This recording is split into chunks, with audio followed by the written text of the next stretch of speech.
mara ya 5, mara ya 6, mara ya 7.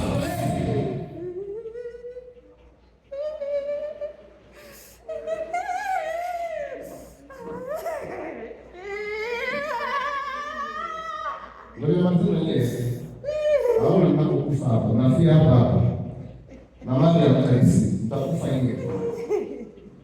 Ninaongea na yeye atakayekufa kwa imani ili kusimama. Anatangulia yeye. Naona baba kaburi mkonalia. Sasa kaburi nyingine na waingia wenyewe, na waingiza wenyewe, na waingiza wenyewe. Hilo kaburi ingia, hiyo ugonjwa stroke. Na upatia mtu kwa jina la Yesu. Afu unakuwa huru kwa ajili ya utukufu wa Mungu. Mikono yangu imepata neema.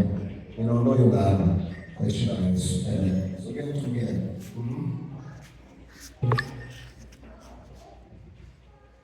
Unafuta kila nguvu inatesa mtoto. Naifuta. Ndio. Inaona kuna roho hapa ambazo zinatenda kazi. Zinakufungua wewe kama sijafungua mwanao.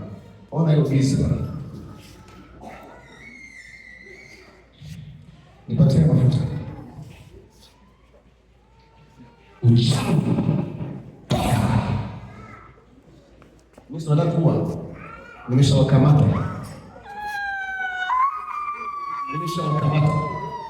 Mlijua mtajificha kwa mtoto. Mimi naanza na kiini. Naanza na tatizo. Pale kwa jina hili tena. Nani anatuma kufanya kazi kwa mtoto? Anatuma nani?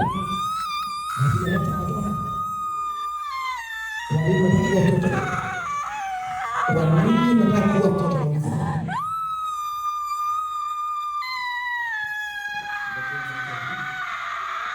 Angalia moto ni mpaka mtasema. Haya mtasema.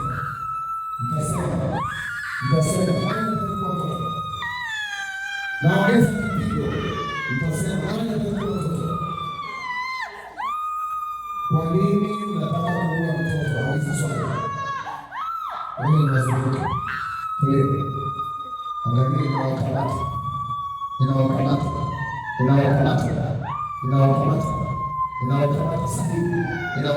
sasa. Kwa hiyo mbona inawashika.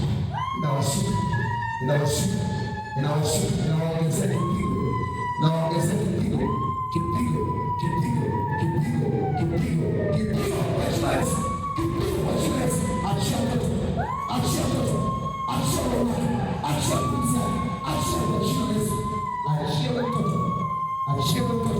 Achia.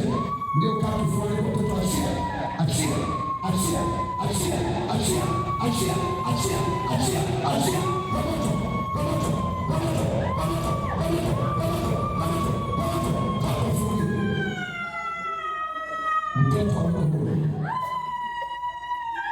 Mtoto hana shida. Mtoto ni mzima. Nani ni mtoto ni mzima. Aisema kwa vizuri. Mungu anaweka Mungu. Kwa zile ya kuna taarifa. Mfumo wa hewa umekaa sana. Umeondoa laana kwa huyu mtoto katika jina la Yesu. Amen.